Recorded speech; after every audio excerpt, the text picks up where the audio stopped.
guys, let's wash my hair. It's currently 7:09 and we're getting this hair done today. So let's go ahead and jump right into it. Got time, but I don't mind. Just wanna rock it, rock it.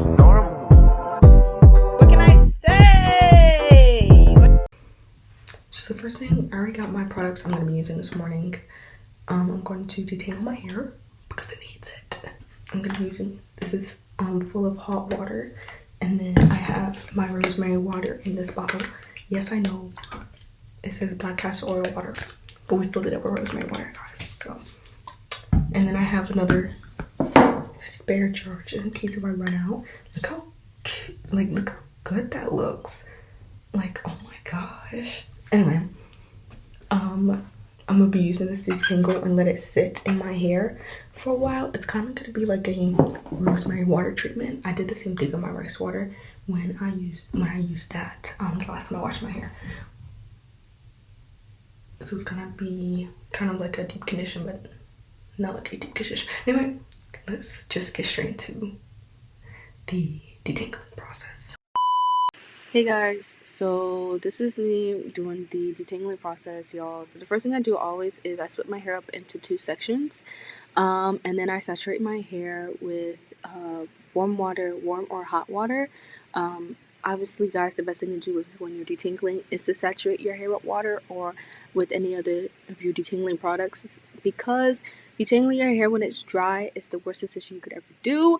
Y'all, please don't do that. Anyway, I split it up in these small sections, and as you're about to see in a minute, I spray with water, and I'm sorry, it's about to start lagging. I don't know what my camera was up to. It was not doing what it was supposed to do. But the first thing I always do before I start going in with my comb or my brush is I finger detangle my hair first. I watched this lady, I forgot her name. If I remembered, I want to give her a shout out, but I forgot her name, but she always detangled first and made my process so much easier as well. And then when I finish detangling, I always put my hair into, ignore the fact that I'm like yelling at the screen right now, but I always put my hair into these twists, and that's how I proceed with the rest of my wash day. Putting that in the twist actually really helped me out a lot. Also because sometimes if I pre-part it, sometimes those parts will also still be there when I finish washing my hair, and it also just made the process for me to keep everything organized and neat so much better. Y'all, detangling before actually washing my hair has made my process a lot easier. I definitely suggest you trying it. Yes, it does take a little bit longer. This process just makes it so much easier for me, and I definitely suggest that you guys try it out. I know this video was supposed to come out a while ago, and I really do hope you guys are doing well. I'm sorry this video came out so late, but yeah, as you see, I'm over here like yapping like it's nobody's business right now. But I am putting more rosemary water in my hair because I want that junk to be saturated, y'all. I want this to be saturated. I want it to be saturated to the top. Okay, I want my hair to grow, and once I rub it in, do a little head massage or whatnot, I put my little cap on, and I'm letting that sit for about like 15, maybe 30 minutes, and then I'll be rinsing that out with cold water just to make sure that all those nutrients get in there and that everything is set. And then when I finish that, I'll start shampooing. But yep, that's really all I do for my detangling process, y'all. I part my hair, I saturate my hair with water or rosemary water or rice water, finger detangle, and then I detangle with my unbrush, best brush in the world, and then I continue on with my wash day. Okay, so I am back, and the products, it's currently 8:52. Yay! So the products I'm going to be using for today's wash is Donna's Recipe Extra Creamy Moisturizing, whatever it's called, shampoo. I love her products, y'all. Please check it out. And then I'm also going to be using her Extra Creamy Moisturizing Conditioner as well. It's in the flavor of like, I'm pretty sure it's like, it's in sweet potato pie. I'm telling you guys, it smells literally so good. Like, go ahead and get you a bottle. I think you can find these at like Target, Ulta. I'm not sure about Walmart. I don't think we found any of hers at Walmart. There might be, depending on where you're at. But you could definitely find these at like Target, Ulta, maybe on Amazon, any other online shops as well. But the first thing I'm gonna do is, I think this shampoo is new, so I have to take the thing off of it because we were running out of shampoo for her. We did get a couple new bottles. We have a ton of bottles of her conditioner for some reason. We do not have like any for shampoo. It's so weird. But I'm gonna be using this. Let me go ahead and try to take this off with some scissors. But this is what it looks like on the inside. I'm trying not to show too much. It's actually really refreshing for my hair, and I absolutely love using her products. Her conditioner is in here. I think it's like halfway full right now for this bottle. But I'm gonna go ahead and start washing my hair. Whenever I do my hair first, when I do shampoo, I always use warm water. The reason why I use warm water is because it opens up your hair follicles. It's kind of like how when you do like a spa treatment on your face, you use steam because it opens up your pores. It's the exact same thing for your scalp. Ooh. So I use warm water when I do my shampoo. As soon as I get to my conditioner and I let that junk sit in, or whenever I detangle with my conditioner, I don't go in with warm water after that. I go in with cold water because it helps seal all that moisture in. Remember, shampoo is washing your hair. It's taking like all that gunk and all that extra moisture out, so it's able to get in there and clean your hair. The conditioner is what puts all that moisture back into your hair. So it's important that when you're, you know, taking everything out, we leave it out. And then we gotta put back in. So the reason why I use cold water is to make sure all that moisture stays in my hair and my hair stays clean and fresh. Y'all, I know the camera quality sucks right now, so you're gonna have to bear with me. So if it looks like, I don't know, like I'm balding or something, ignore it and pretend like we're watching top tier 4K videos right now, okay? But I'm gonna go ahead and start this. I'm probably gonna speed it up too because it is gonna get pretty loud. So let's go ahead and get started because it's already 8:55. Okay, so this is my little, wash routine process or whatever. First of all, I rinse out my hair. I'm under there for about like 10, maybe 5 to 10 minutes because y'all, I don't know what it is about 4C hair, but it's like a sponge. I'm like, there have been so many times where we would wash out my hair completely and then, we would check, and then by the time we get to the braiding process, we still see, like dirt or whatever like that. And it's not nobody else's fault. It's just the fact that my hair likes to collect things and not let go. So, of course, I'm under that water for a little bit, but after that, I go in with my shampoo, make sure that every single piece is covered, that it's sudsing up the way it should be.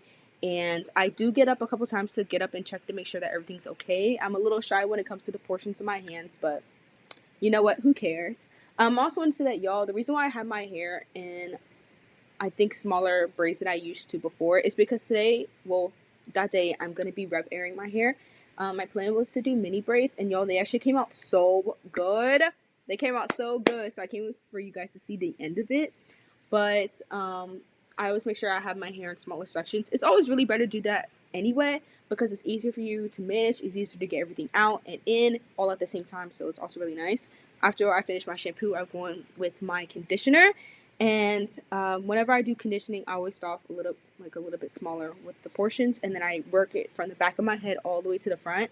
And I make sure I get those ends. Y'all, it's so important for you to take care of your ends because if you don't and they break and you have breakage there and you leave it alone, you don't do anything about it, it can travel up your hair shaft. I know I've said this so many times, but y'all, it is so important for you to take care of your ends. I think I am going to create a video on how to identify breakage because that's such an important topic to talk about. It snuck up on me. It could sneak up on anybody. So I want to make sure that you guys are all aware and give you guys all the things to look out for. If that's a video you guys would like, please let me know in the comments. And if you have any other video suggestions to do, let me know. But anyway, I'm letting this conditioner sit in my hair for I think about 15, maybe 20, 30 minutes before I wash it out. Okay, so it's been about like I think 10 or 15 minutes. It is currently 9:16, and I'm going to rinse out my hair with cold water, and then I'm going to set my camera up again because I'm about to rev air my hair. I'm going to show you guys what product I'm going to use to protect my hair from the heat. And I'm going to oil my hair just a little bit before I start, and then after that we'll get right into the parting and the braiding. But let's go ahead and rinse this stuff out.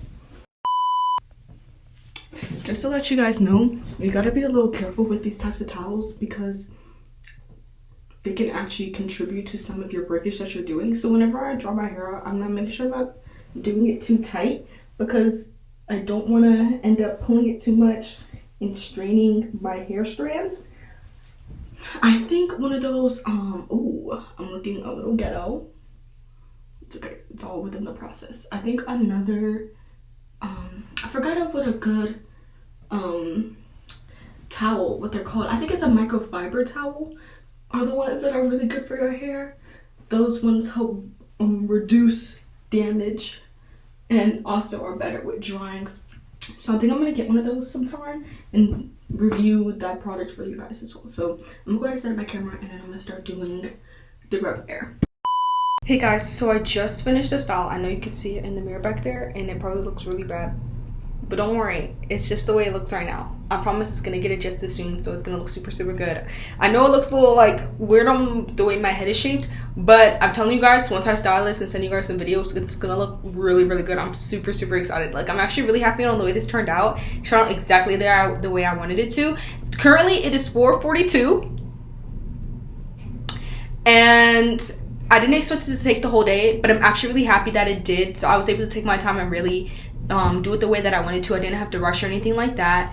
But I'm so happy I'm finally done. Anyway, guys, that was it for today's video. I did record some side pieces, so I will be posting that in a short later on, I think sometime this week or like maybe tonight.